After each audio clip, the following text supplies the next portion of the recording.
crashed, as you said, off the BC Central Coast just after 11 this morning. And now we want to give you a sense of where this happened. Take a look at this map. The plane crashed on Addenbrooke Island. It's more than 100 kilometers north of Vancouver Island.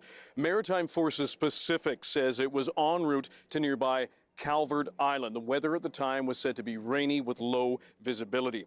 This is the plane that was chartered by Sea Air Seaplanes. It's a Cessna 208.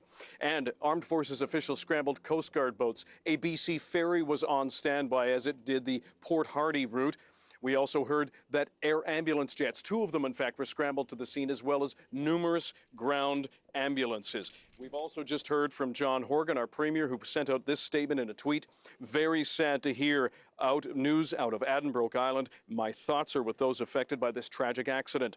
Thank you to the Coast Guard, BC Ferries, staff and others on scene. We will continue to closely monitor this situation. Down here at the Sea Air Seaplanes terminal, very long faces amongst the staff inside. Earlier today, they grounded all their flights, and if you'll take a look over here, that's the lone Sea Air seaplane down here at Cole Harbour Terminal, and it is not flying right now. Some passengers who were booked on Sea Air plane flights have been rebooked on other airlines. Anita? Very sad news, Dan, and this is also the second major crash for Sea Air. Remind our viewers of the first. Yes, that happened in November 2009. It happened off Saturna Island, closer to the Gulf Islands, when a plane went down operated by Sea Air seaplanes. 6 people died. Now, the initial impact, everyone survived, but there were questions about whether or not they could get out in time. Now, we also have just received in the past few minutes a statement from Sea Air seaplanes. I'm going to read it to you now. We can confirm that there has been a serious accident involving a Sea Air seaplanes caravan float plane north of Vancouver Island. Our thoughts are with those involved in the crash and their loved ones, and are devastated. We are devastated by this fatal accident. We're currently working with first responders and authorities, and will have immediately suspended all flights. We will provide updates as they become available. Right now, our focus is on working with first responders and authorities to provide whatever support is needed. A huge response after this tragedy. Anita? Dan Burt live for us tonight, and Dan will have more on this story on the 11 o'clock news. Thanks, Dan.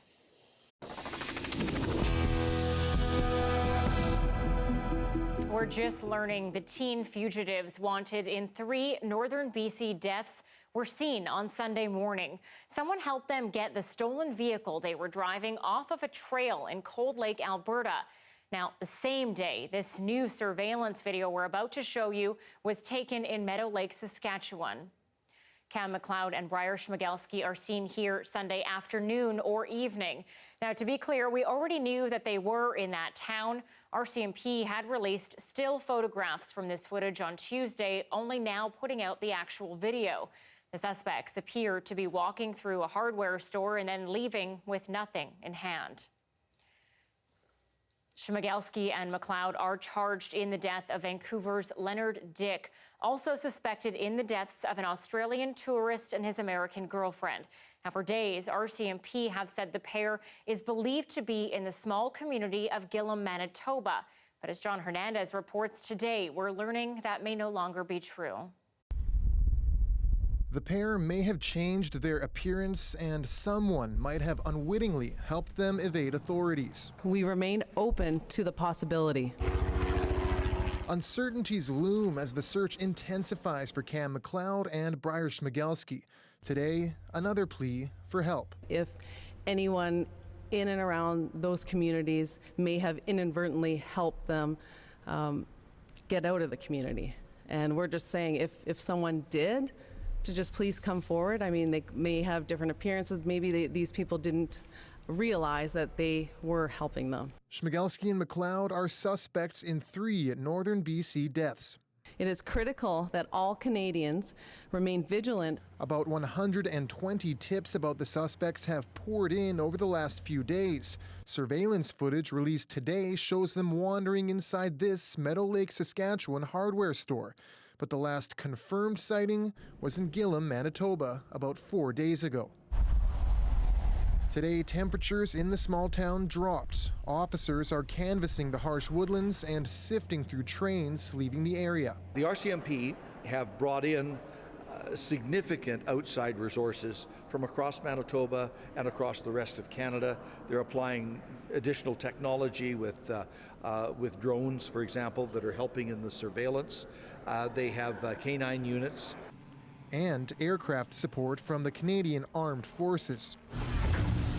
Residents in Gillam are trying to ignore the large police presence. The only difference, I think, is that people are locking their doors, at night and during the day. But other than that, the store, people are still coming out shopping. There's still people going out fishing and whatnot. So, yeah, try to keep it as normal as you can.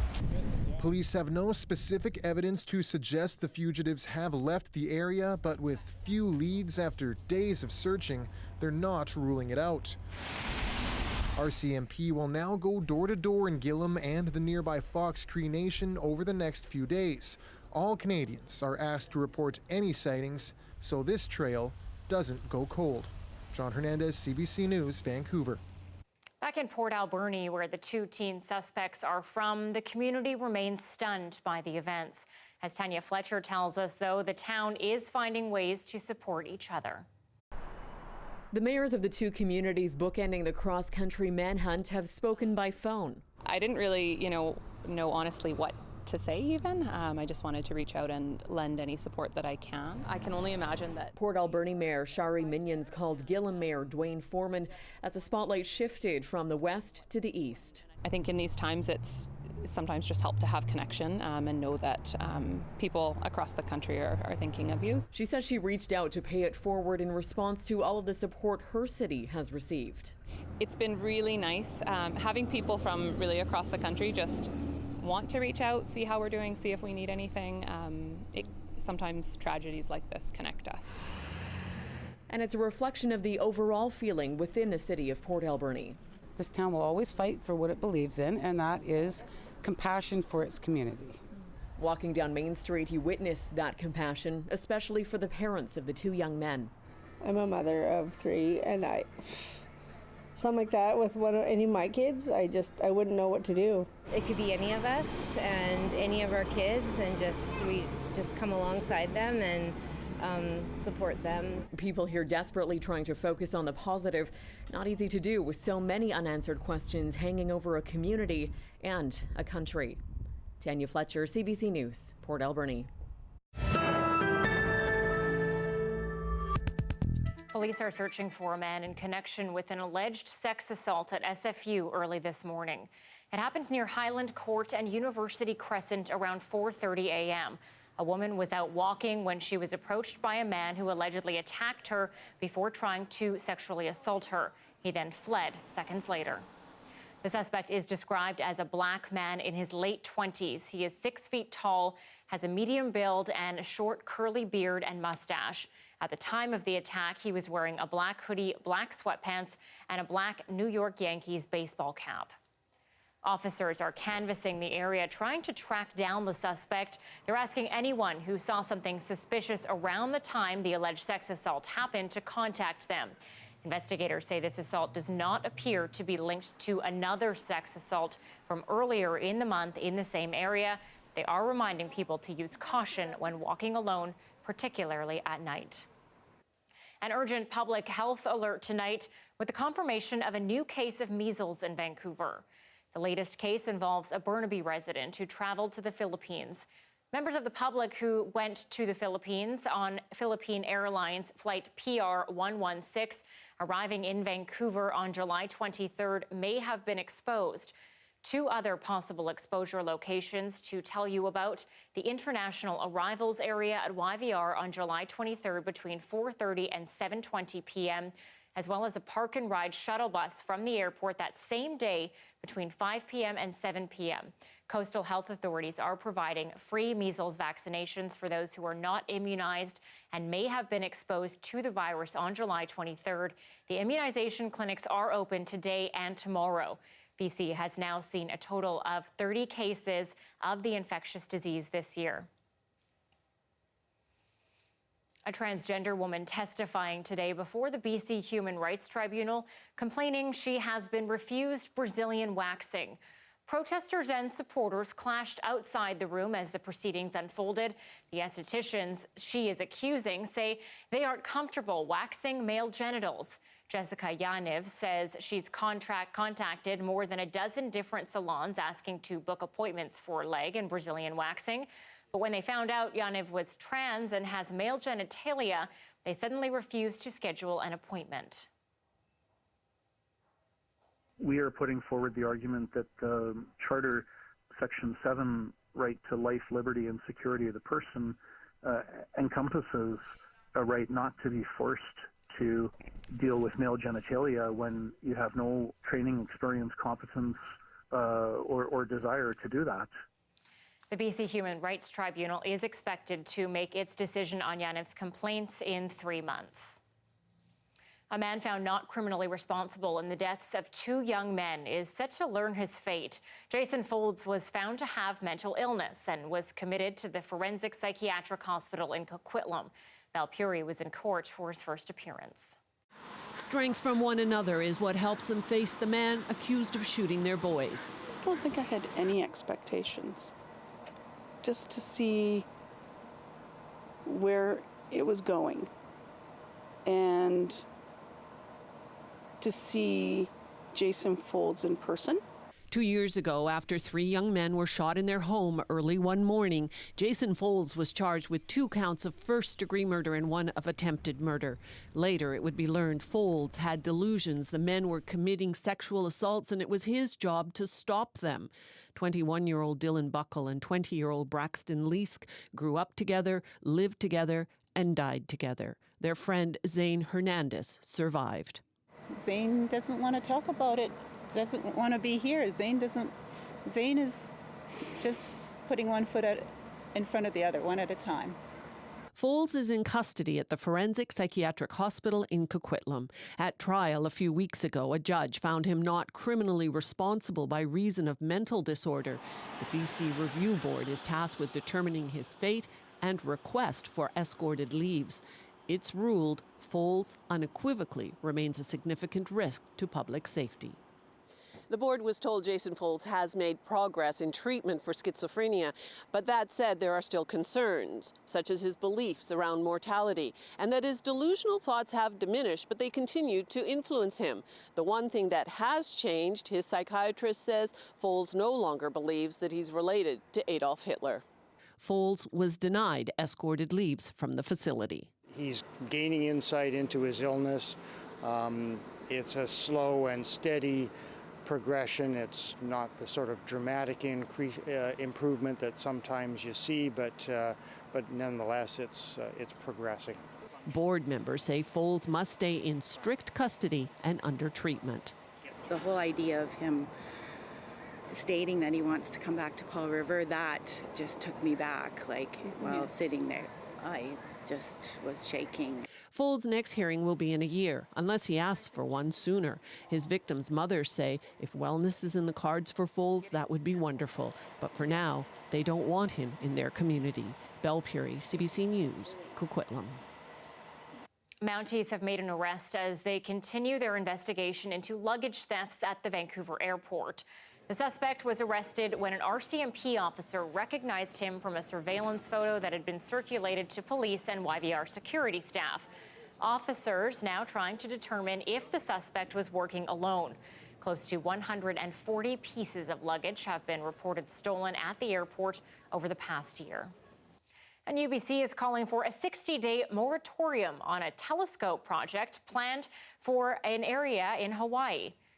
The controversial project would see the construction of a 30-meter telescope atop a mountain. UBC's President Santa Ono called for the moratorium because of protests by Indigenous communities in Hawaii and elsewhere. They say the proposed location is sacred. Ono's statement said other sites that are mutually beneficial and ethical should now be considered. On Wednesday, the Union of BC Indian Chiefs asked Ottawa to remove financial support for the project. The Canadian government has committed $243 million. Japan, China, and India and the U.S. also have a stake in the project. The sister of an Oak Bay man charged with stabbing his 2 young daughters to death was cross-examined today. The RCMP officer, whose identity is under a publication ban, was accused by Andrew Barry's defense lawyer of trying to juice up her evidence. demanding why she remembered some details of her interactions with her brother after the murders, but not others. Barry has pleaded not guilty to killing 6-year-old Chloe and 4-year-old Aubrey in 2017. The cross-examination will continue into next week. A regulated drug supply is needed to help curb the opioid crisis. That's according to a new report from Vancouver Coastal Health's Chief Medical Health Officer. Dr. Patricia Daly's report is based on data learned over the past 2 years.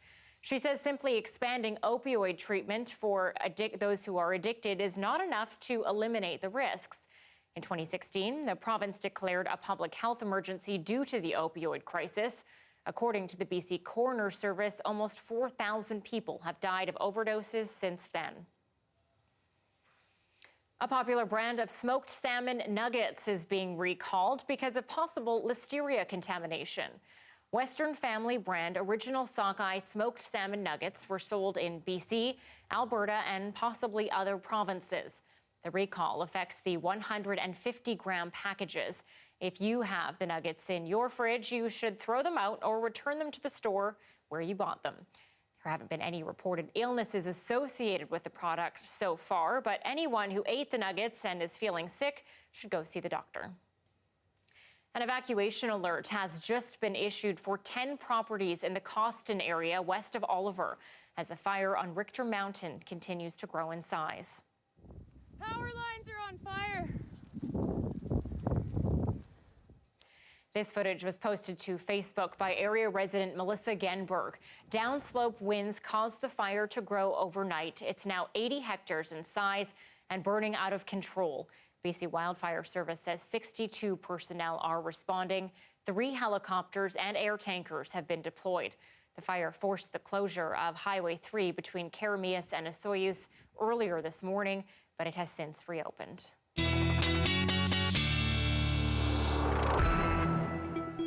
And let's take a first look at the weather now and go to Christy Clemenaga. Thanks, Anita. Well, it doesn't take all that long for that fire risk to start creeping up when you deal with those long, sunny and hot days. And we're seeing that into parts of the Okanagan, seeing a high to extreme fire risk and even some pockets. But mostly as you move towards southern BC in that high to moderate range for fire risk, which means fires can get going pretty easily and spread very quickly. So this will be something to watch as we head towards a number of sunny and warm days. Today, temperatures did peak in those 30s again this afternoon in areas like Kamloops and Kelowna, even towards the Vancouver area in the high 20s, all the way towards the coast. So it was a very warm day. Tonight, starting to see a little bit of a change, seeing a disturbance rolling through, which will bring in some showery weather after all that sunshine. So we will see a little bit of a break in our temperatures. Tomorrow, though, back to the sunshine. Here's a look at our 24-hour forecast. You can see up to about 23 by tomorrow afternoon. Lots of sun. It looks like it's going to be a beautiful weekend for getting outside. I'll have more on that coming up. All right, thanks very much, Christy. And for the latest news wherever you are, you can follow CBC News BC on Twitter and CBC Vancouver on Facebook, Instagram, and YouTube. You can also go more in-depth on our stories by visiting our website, cbc.ca/BC. And to stream this newscast live and on demand, of course, we'd like to remind you, you can download our free CBC Gem mobile app. How one Lower Mainland school district is getting creative with its summer school offerings. That's after the break.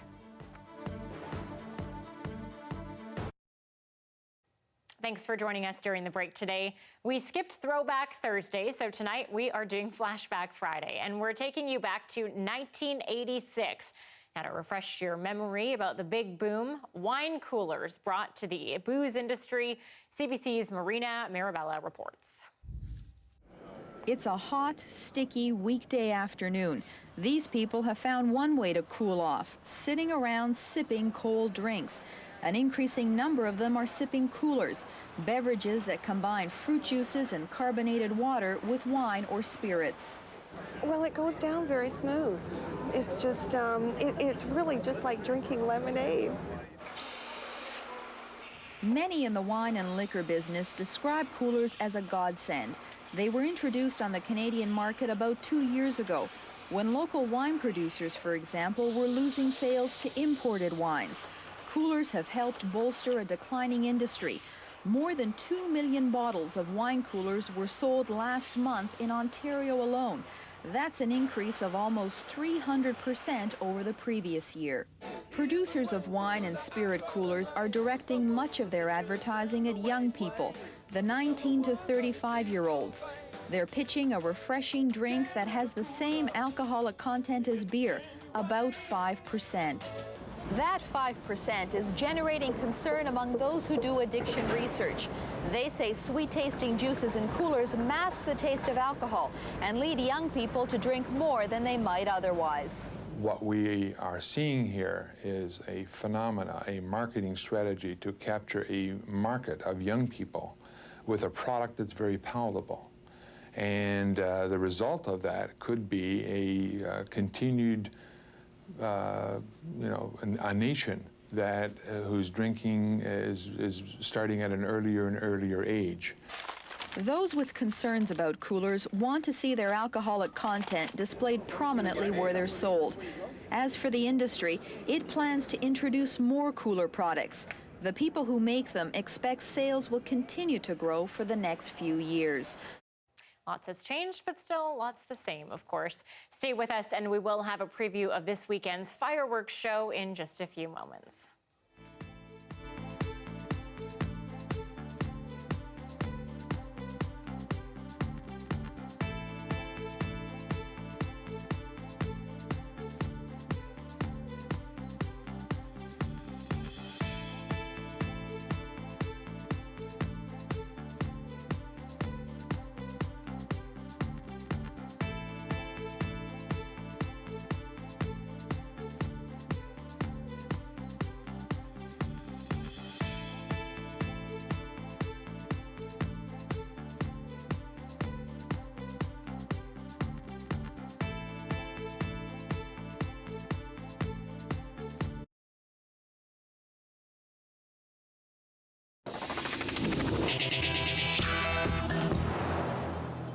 Okay, most often when you think of summer school, you picture a student repeating a course that left them stumped. But as Joel Ballard reports, at least one school district in the Lower Mainland is shaking things up, offering a long list that's a lot more than just reading, writing, and arithmetic. Believe it or not, this is a course offered at summer school. Not long ago, those two words struck fear in the hearts of kids. But not in Burnaby this summer. It's been awesome, and I feel like this is better than staying home and playing video games. And teachers and staff are equally excited. We've had teachers actually pitch different courses. We've had district staff say, wouldn't it be great if we had these kinds of classes available to students? Classes like rock band. Inside these halls and at other schools around Burnaby, students can choose from a number of courses that you wouldn't typically expect to see in summer school. Think coding, fashion design, and even cooking. Sugar for this. And then we're going to put that onto our The school district says it made a conscious shift with summer school, offering both traditional classes as well as fun, enriching programs that line up with the pillars of learning. There are the thinking skills, creative and critical. There's the communication skills, and there's the personal and social skills that we're trying to emphasize here in summer session. And with a record registration this year, it seems to be working. Summer is supposed to be fun, a break from school. For one mother, summer school ironically offered just that. For me, it was to keep them busy, but keep them busy in a very thoughtful way. You know, it wasn't forced on them in any way. It was something that they chose to do. I gave them lots of options that they could try computing courses, robotic courses as well. But in the end, they actually decided like they wanted to learn cooking. Back at Rock Band, 3 weeks of classes culminating in a live show.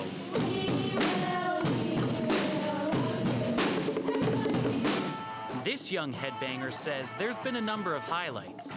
Playing with my bandmates and learning. Do you guys have a band name? Classified Idiots. If you ask their teacher, courses like Rock Band teach students an important lesson. There are kids where some other areas of their academics are not as strong, but when they get to music, the whole thing just explodes for them. I was one of those when I was a kid, believe it or not. And I know what it feels like to say, I can do this. This year, around 7,400 students took part in Burnaby's summer school. Who knows, maybe even a rock star of tomorrow. Joel Ballard, CBC News, Burnaby. Well, tomorrow night, thousands of people will gather in English Bay to watch the celebration of lights. India is kicking things off, and the CBC's Tamara Beluja got a special preview today. We're on a boat right now, headed to the barge where the fireworks are launched for the Celebration of Light Festival. That is where we're going. And we're going to see what it takes to put on one of these shows. Here we are at one of our shell positions. We've got 5 predetermined positions on the barges. Here we've got a bunch of our local crew. They're loading the shells, programmed how Team India asked us to. This is a 3-inch or a 75 mil shell. An electric match lights this fuse, which burns at 60 feet a second, hits a lift charge, just like a gun barrel, propels this ball into the sky with a little time fuse on it. We've got approximately 2,500 to 4,000 shells, depending on the team, that go up per show. And this is where the big guys go. They're buried in sand 2/3 of the depth of the mortar. So if something should happen, it'll contain a lot of it or let it expand, crack the box, but the rest of the guns will be standing up safely. So these are what we call cakes. They kind of look like a cake. This one in particular, there's 100 shots. You got one fuse that lights at one end or a row at a time, depending on how it's fused. And that's where you're gonna see the product that's kind of a lower level in the sky, but it's very busy. This is the best bomb shack in the world to shoot from. We can see the whole barge, we can control our computer. Everything is done by one push of a button. We're dealing with explosives. It's black powder. It's been the same forever. So despite all the safety regs and all of what we do, sometimes things happen, and we just have to be ready for that. So we're going to live stream all the fireworks starting with Saturday night. For CBC News, I'm Tamara Beluja.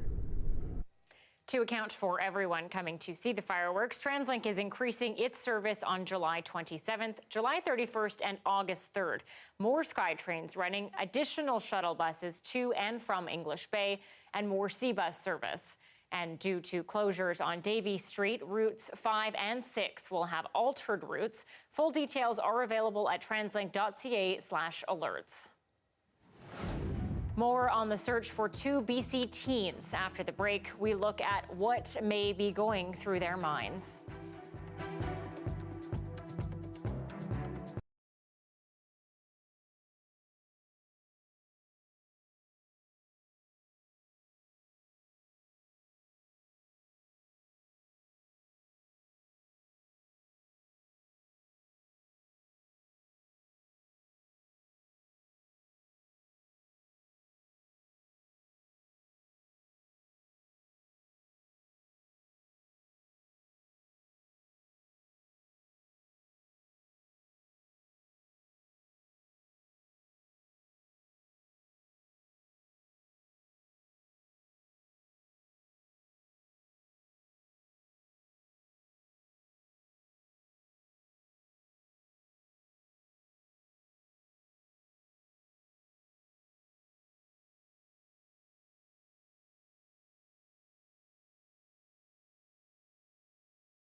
Here are some of the stories we're following tonight on CBC Vancouver News. 4 people are dead in a float plane crash on BC's Central Coast. It happened north of Port Hardy. 5 others were on board the plane, and their conditions are not clear at this point. Another case of measles in the Lower Mainland. A Burnaby resident who traveled from the Philippines. Now health officials are warning anyone who may have been at YVR on July 23rd. Investigators are also exploring the possibility that the suspects may have inadvertently received assistance in leaving the area. RCMP asking anyone to come forward if they think they may have helped 2 teen fugitives leave Gillam, Manitoba. They're also releasing this new surveillance footage of the suspects from last week when they were seen in Saskatchewan. Briar Schmigelski and Cam McLeod are wanted in 3 northern BC deaths. And if McLeod and Schmigelski are still out in the wilderness, as police move closer, there are questions about their state of mind. Katie Nicholson took that question to the experts. When it comes to taking down a threat, few have as much experience as Tom Sharkey. In his decades-long career, Sharkey oversaw some of Toronto's most tense tactical moments, like this 2004 hostage-taking outside Union Station. He says the first thing police need to do once they find the suspects is contain them. They have to sanitize the area. Nobody can get in, nobody can get out. Position your officers in a position where they have good cover or good concealment.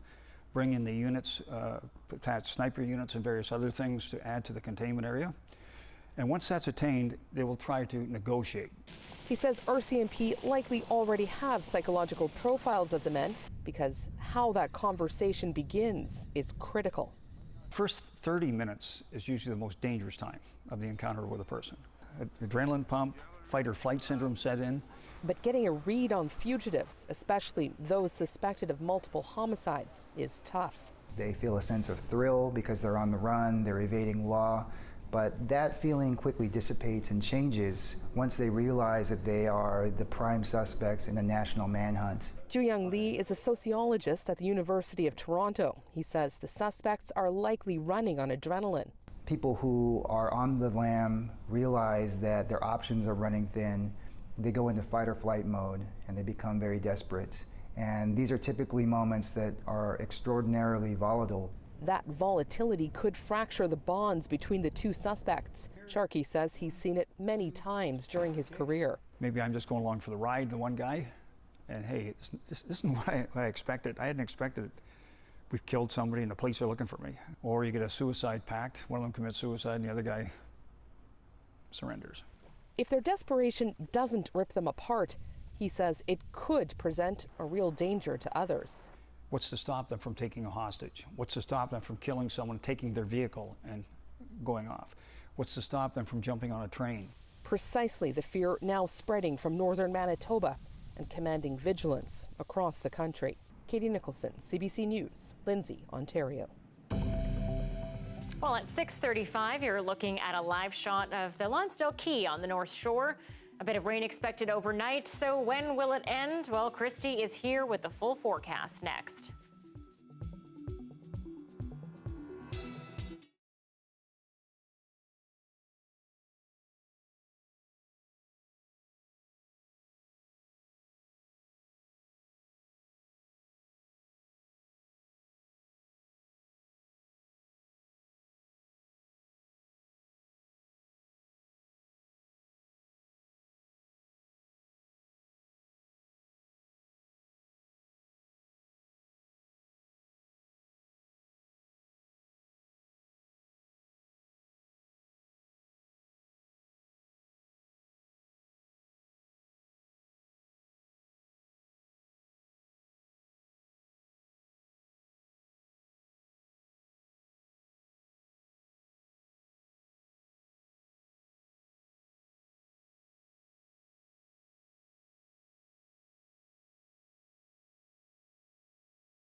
Intense heat across Europe is causing traffic delays and congestion in many cities. Public work crews are taking exceptional measures to protect roads and rails. In the Netherlands, they're spraying roads with salt water, which actually cools asphalt and helps stop it from melting. Salt attracts actually water from the air, so the cooling effect lasts longer. And if we don't do this, we're afraid that the upper layer of the roads will melt, and we have to renew the roads, which of course we don't want to do. The saltwater pumps were put into action after the temperature hit 40 degrees. It has been 75 years since that country was this hot. In the UK, the heat derailed the country's rail system. Trains were held up for hours amid fears the record-setting heat would buckle the tracks. The problems are expected into the weekend before rain and cooler weather move in. In July alone, it lost 160 billion tons of ice through surface melting. That's roughly the equivalent of 64 million Olympic-sized swimming pools. And all that European heat means it is hot in Greenland as well. And that means the island's ice sheet is melting quickly. Greenland has the world's second largest ice reserves, the largest in the Arctic. Meanwhile, Siberia is experiencing what is being called unprecedented wildfires north of the Arctic Circle. Summer temperatures are higher than average this year, and lightning has triggered hundreds of fires. Scientists say the intensity and length of the Arctic wildfires is unusual. Russia says more than 2.3 million hectares of land is affected right now. The majority of fires aren't threatening inhabited areas, but heavy smoke is drifting across Siberia and beyond, causing breathing issues and low visibility.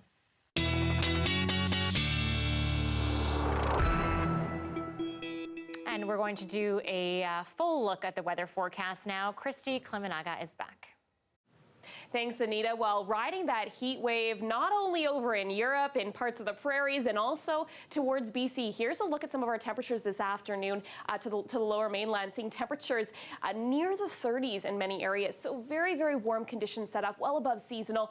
We're going to see a little change over the next 24 hours with some showery weather rolling through tonight, but it will be a pleasant weekend for getting outside.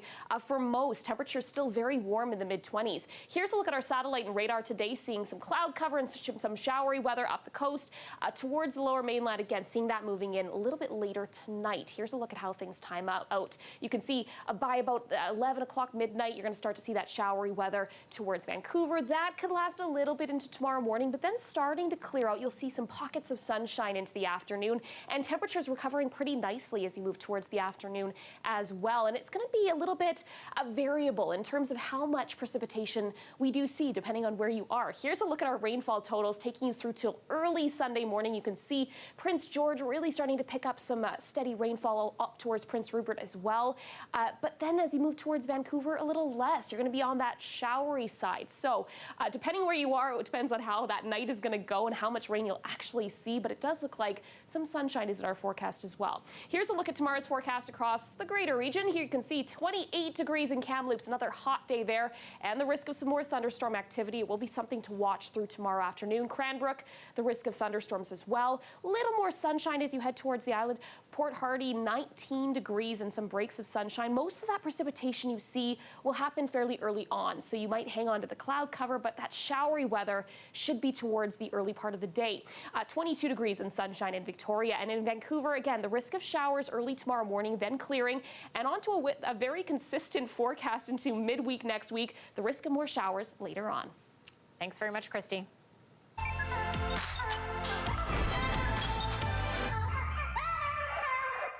CBC's newest original podcast is out now. Killers, J-Pod on the Brink looks into the dangers facing the southern resident killer whales.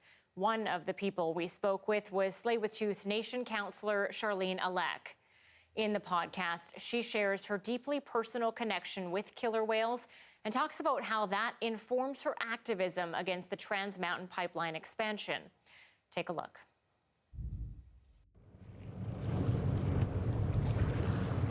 That connection to the water and the animals that live in it, with orca and salmon and all the sea life, are hardwired in Tsleil-Waututh people. And it was said one of our great-grandfathers had that connection so much where he could go up to the water's edge, tap it, and then they would be there. When he had passed, his remains were brought over to our cemetery from Tamtamatin, which is now known as Anmore or Belcara. And it is remembered that a canoe brought his remains over, and two orca, or two blackfish, escorted the canoe, and dolphins kind of led the way. And when the canoe came ashore, the two blackfish backed out of the inlet. They never once turned around, and it is said that's the last time they've seen orca in this inlet until recently.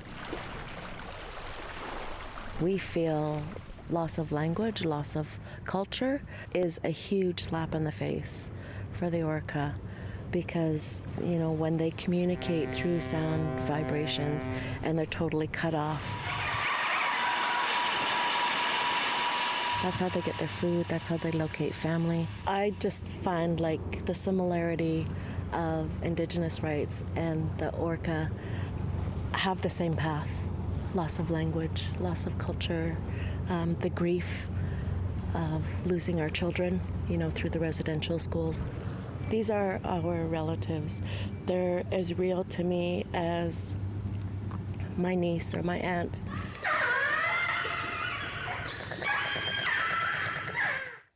More stories like that can be found by listening to Killer's J-Pod on the Brink. Join host Gloria Makarenko to go in depth on what's leading to the southern resident decline. Available now online and wherever you listen to your podcasts. RCMP uncover a drug trafficking ring at Canada's largest airport. Coming up, what 4 full days of raids found.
Hi, I'm Amy Bell. Here's what's in your CBC Vancouver inbox.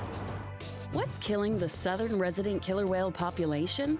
Gloria Makarenko dives deep in our new original podcast, Killers, J-Pod on the Brink. And your favorite summer tradition is back. Musical Nooners is back for its 10th year. So grab a lunch and a friend and enjoy free concerts weekdays at noon all summer long. For more on these events, check us out online, cbc.ca/BC.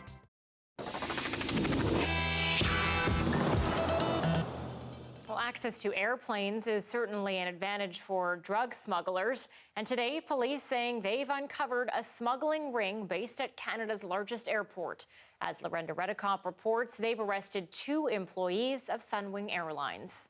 The RCMP say this is the result of 4 days of raids, $400,000 in cash, drugs including fentanyl, heroin, and methamphetamines. Police also seized 3 vehicles. They say they also uncovered a drug trafficking ring working out of Pearson International Airport. 2 Sunwing Airlines employees are charged. They were long-term Sunwing employees, and that's all I can really say. Their names, 40-year-old Andrzej Krawczyk of Kitchener and 46-year-old Gianni Balestrin of Mississauga. They're accused of attempting to import cocaine, cocaine trafficking, and conspiracy to import cocaine. According to a source with knowledge of the investigation, both worked in airplane maintenance. Police say the cocaine was coming from sunny getaway spots, Jamaica, Aruba, Costa Rica, and the Dominican Republic, all Sunwing destinations. The cocaine is primarily produced in South America, but the transshipment points when they're trafficking it globally will often stop in the Caribbean countries, and that's where our investigation took us. The RCMP thanked Sunwing Airlines for its help with this investigation. In a statement, the company says the 2 employees have been suspended without pay, pending the completion of the legal proceedings. The company also says their security clearance was immediately revoked, along with access to company offices.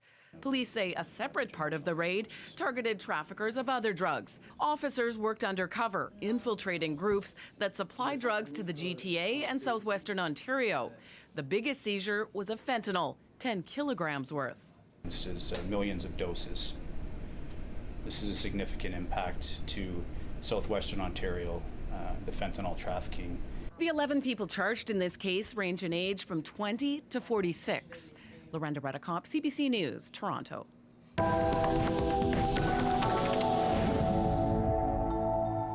Protesters in Hong Kong have taken their cause to one of the world's busiest airports. More than 1,000 demonstrators chanting. They have been greeting international visitors in an effort to raise awareness of the pro-democracy movement. Residents of Hong Kong have been protesting for weeks, demanding democratic reforms and the complete withdrawal of an extradition bill that is now suspended. A show of easing tensions within the U.S. Democratic Party today. 2 high-profile people have been at odds on some significant issues. But as Lindsay Duncombe explains, today they tried to turn over a new leaf. After weeks of public sparring, all smiles. House Speaker Nancy Pelosi tweeted this picture and told reporters her meeting with superstar freshman Congresswoman Alexandria Ocasio-Cortez was positive. Do you think you were able to bury the hatchet with Congresswoman Ocasio-Cortez in your meeting? I don't think there ever was any hatchet. It's like you're in a family. In a family, you have your differences, but you're still a family. Maybe so, but this family's been fighting and all the neighbors know about it. Ocasio-Cortez, or AOC, is among the most progressive Democrats, a waitress turned politician who knocked out a party leader in her primary. She's just 29 and a social media superstar. AOC has called for the president's impeachment and pushes back against more moderate leadership. We are the House of Representatives and we are a House majority, and we need to act like it. Ocasio-Cortez and 3 other congresswomen of color who call themselves the Squad recently voted against their party over a border bill. Nancy Pelosi dismissed the social media stars in an interview, saying they don't have any following. They're 4 people, and that's how many votes they got. Ocasio-Cortez countered in an interview of her own, calling the most powerful Democrat in the country disrespectful, accusing Pelosi of singling out newly elected women of color. The infighting has given Republicans an opening. I really think they must hate our country. Donald Trump has attacked the squad with language widely condemned as racist and accused AOC of pushing her party dangerously to the left. Her leftist radical agenda is in the fore in the Democrat Party. Democrats appear to have decided the best way to respond to those attacks is as a team. It was a positive meeting. A unified message, at least for now. Lindsay Duncombe, CBC News, Washington. Hollywood heavyweights Brad Pitt and Leonardo DiCaprio star in Quentin Tarantino's newest film. Well, with all that star power, what could possibly go wrong? That's coming up after the break. They're the most studied and famous whale family in the world. What's pushing J-Pod to the brink? I'm Gloria Makarenko, host of the new CBC British Columbia original podcast, Killers. Is it too late to save them?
In December, an arrest was made that put Canada into the middle of a trade war between the United States and China. Ms. Mann, what do you have to say to the charges? Download Sanction today at cbc.ca/sanctioned or wherever you get your podcasts.